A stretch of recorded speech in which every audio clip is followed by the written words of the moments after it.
2023 ഏറ്റവും വലിയ പണം വാരി പടങ്ങളിൽ ഒന്നാണ് രൺബീർ കപൂർ നായകനായി എത്തിയ അനിമൽ. 900 കോടി രൂപയിലധികമാണ് തിയേറ്ററുകളിൽ നിന്നും ഈ ചിത്രം കളക്ഷൻ സ്വന്തമാക്കിയത്. ചിത്രത്തിനെതിരെ നിരവധി വിമർശനങ്ങളും ഉയർന്നു വന്നിരുന്നു. ഇപ്പോഴിതാ അനിമൽ സിനിമയുമായി ബന്ധപ്പെട്ട വിവാദങ്ങളിൽ പ്രതികരിച്ചിരിക്കുകയാണ് നടി സണ്ണി ലിയോൺ. ബോളിവുഡ് സിനിമകളെക്കുറിച്ചും വയലൻസ് കാണിക്കുന്ന സിനിമകളെയൊക്കെയും വിമർശിച്ചാണ് ബോളിവുഡ് നടി സണ്ണി ലിയോൺ സംസാരിച്ചത്. ഏത് സിനിമ കാണണം എന്ന് തീരുമാനിക്കാനുള്ള സ്വാതന്ത്ര്യം കാണികൾക്കുണ്ടെന്നും എന്നാൽ രക്ഷകർത്താക്കൾ സിനിമ എന്ത് എന്നതിനെക്കുറിച്ച് കുട്ടികൾക്ക് മാർഗനിർദ്ദേശം നൽകേണ്ടത് അനിവാര്യമാണെന്നും സണ്ണി ലിയോൺ പറയുന്നു.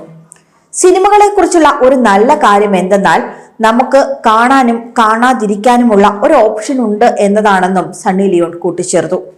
സിനിമയെക്കുറിച്ച് താൻ വിശ്വസിക്കുന്നത് ഒരു സൈക്കിൾ പോലെയാണ്. എല്ലാം തിരികെ വരും എന്നതാണ് സത്യം. ഒരു സമയത്ത് സിനിമയിൽ പ്രതിസന്ധി ഉണ്ടായിരുന്നുവെന്നും എന്നാൽ ഇന്ന് പ്രേക്ഷകർ കുടുംബസമേതം തിയേറ്ററിൽ പോയി സിനിമ കാണാൻ തയ്യാറാണെന്നും സണ്ണി ലിയോൺ പറയുന്നു.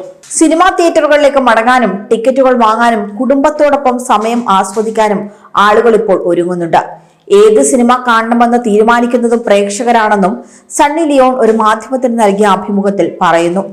അതേസമയം അനിമലിന്റെ വിജയത്തെ പിന്തുണച്ച സണ്ണി ലിയോൺ പ്രേക്ഷകർക്ക് എന്ത് സിനിമ കാണണമെന്ന് സ്വാതന്ത്ര്യം ഉണ്ടായിരിക്കണമെന്നും ചൂണ്ടിക്കാട്ടി. ഏത് സിനിമ കാണണമെന്ന് തീരുമാനിക്കുന്നത് പ്രേക്ഷകരാണ്. അതുപോലെ തന്നെ ചില എഴുത്തുകളോടും കഥകളോടും നമ്മൾ എപ്പോഴും യോജിക്കണമെന്നില്ല. അത് എഴുത്തുകാരന്റെ ഇഷ്ടമാണെന്നും സണ്ണി ലിയോൺ പറയുന്നു.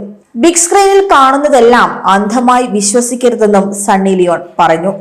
കുട്ടികൾ ഇത്തരം ഉള്ളടക്കമുള്ള സിനിമകൾ കാണുന്നില്ല എന്ന് മാതാപിതാക്കൾ ഉറപ്പുവരുത്തണമെന്നും സണ്ണി ലിയോൺ അഭിപ്രായപ്പെടുന്നു. ഇല്ലായെങ്കിൽ കുട്ടികൾ അങ്ങനെ ചെയ്യുന്നുണ്ടെങ്കിൽ ഇത്തരം സിനിമകൾ തമ്മിലുള്ള വ്യത്യാസം കുട്ടികൾ അറിയണമെന്നും സണ്ണി ലിയോൺ തന്റെ അഭിപ്രായത്തിൽ പറയുന്നുണ്ട്. ഫിക്ഷനെയും റിയാലിറ്റിയെയും കുറിച്ചുള്ള അവബോധം പുതിയ തലമുറയ്ക്ക് പറഞ്ഞു കൊടുക്കേണ്ടത് മാതാപിതാക്കളുടെ ഉത്തരവാദിത്തമാണ്. അനിമൽ പോലെയുള്ള സിനിമകളിൽ കാണുന്നതല്ല ജീവിതമെന്ന് കുട്ടികൾക്ക് പറഞ്ഞു നൽകണം. കുട്ടികൾക്ക് സഹാനുഭൂതിയും എന്ത് കാണുന്നു എന്ന ധാരണയും പറഞ്ഞു കൊടുക്കണമെന്നും സണ്ണി ലിയോൺ കൂട്ടിച്ചേർത്തു. അതേസമയം 915 കോടി രൂപയാണ് ആഗോള ബോക്സ് ഓഫീസിൽ നിന്നും അനിമൽ എന്ന ചിത്രം നേടിയെടുത്തത്. കൂടാതെ നിരൂപകരുടെ ഭാഗത്തു നിന്ന് വൻ വിമർശനങ്ങളും ചിത്രം ഏറ്റുവാങ്ങിയിരുന്നു. ചിത്രത്തിലെ കഥാപാത്ര സൃഷ്ടി തന്നെയായിരുന്നു പലരും എടുത്തു കാട്ടിയത്. അനിമലിനെ ചിലർ പ്രശംസിച്ചപ്പോഴും വലിയൊരു വിഭാഗം പ്രേക്ഷകരും അനിമൽ മുന്നോട്ട് വെച്ച കോണ്ടന്റിനെ വിമർശിക്കുകയായിരുന്നു ചെയ്തത്.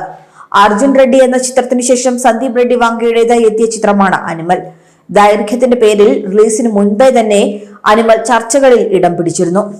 രശ്മിക മന്ദാനയ്ക്കും രൺബീർ കപൂറിനും പുറമെ തൃപ്തി ദിംറി, ബോബി ഡിയോൾ, അനിൽ കപൂർ, ശക്തി കപൂർ, സുരേഷ് ഒബ്രോയ്, ബാബ്ലു തുടങ്ങി ഒട്ടേറെ താരങ്ങളും ചിത്രത്തിൽ പ്രധാന കഥാപാത്രങ്ങളായി എത്തുന്നുണ്ട്. അതേസമയം അനിമൽ OTT-യിൽ എത്താൻ വൈകുമെന്ന റിപ്പോർട്ടും കഴിഞ്ഞ ദിവസം പുറത്തെത്തിയിരുന്നു.